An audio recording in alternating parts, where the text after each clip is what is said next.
আজকে আমি আপনাদের সঙ্গে শেয়ার করব সাবুদানার লাড্ডু। আপনারা তো মতিচুরের লাড্ডু খেয়েছেন, সাবুদানার লাড্ডু একবার বানিয়ে খাবেন, অবশ্যই ভালো লাগবে।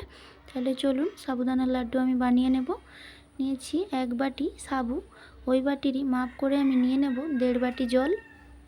সাবুদানাটা 5 মিনিটের জন্য আমি ভিজিয়ে রেখে দেব।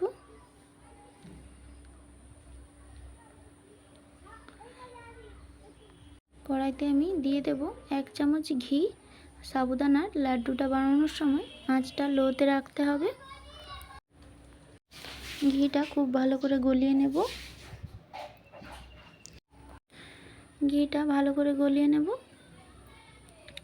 ঘিটা গলে গেছে, দিয়ে দেব সাবুদানা।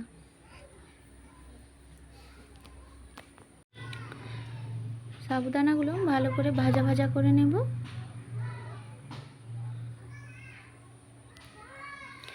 ভালো করে ভাজা ভাজা করা হয়ে গেছে, দিয়ে দেব চিনি। যেই বাটির আমি সাবু মাপ করে নিয়েছিলাম সেই বাটিরই 1 বাটি চিনি দিয়ে দেব। চিনিটা দিয়ে ভালো করে আমি পাক করে নেব।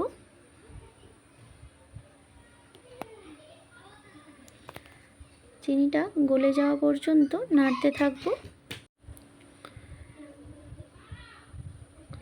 ভালো করে পাক দেওয়া হয়ে গেছে, দিয়ে দেব অল্প একটু ফুড কালার। কালারটা ভালো আনার জন্য ফুড কালারটা দিতেই হবে। আমি এখানে অরেঞ্জ কালারের ফুড কালারটা ব্যবহার করছি। ভালো করে সব কিছু মিশিয়ে নেব।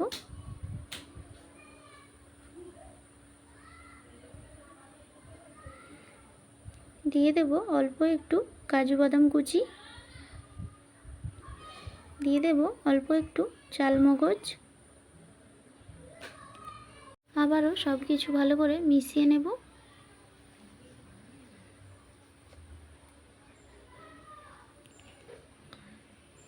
ভালো করে মিশানো হয়ে গেছে, নামিয়ে নেব। অল্প একটু ঠান্ডা করে নিয়েছি, লাড্ডুগুলো বানিয়ে নেব। এইভাবে প্রত্যেকটা লাড্ডু আমি শেপ দিয়ে নেব। আজকে আমার সাবুদানার লাড্ডুটা যদি ভালো লেগে থাকে লাইক কমেন্ট শেয়ার করতে ভুলবেন না। ফেসবুক থেকে দেখে থাকলে পেজটাকে ফলো করে দেবেন, ইউটিউব থেকে দেখে থাকলে সাবস্ক্রাইব করে দেবেন নিত্য নতুন রেসিপি পাওয়ার জন্য। আমি এখানে একটা কেটে দেখাচ্ছি, দেখুন কতটা সুন্দর হয়েছে, খেতেও অসাধারণ লাগে। তো বাড়িতে একবার হলেও বানিয়ে খাবেন, অবশ্যই করে ভালো লাগবে।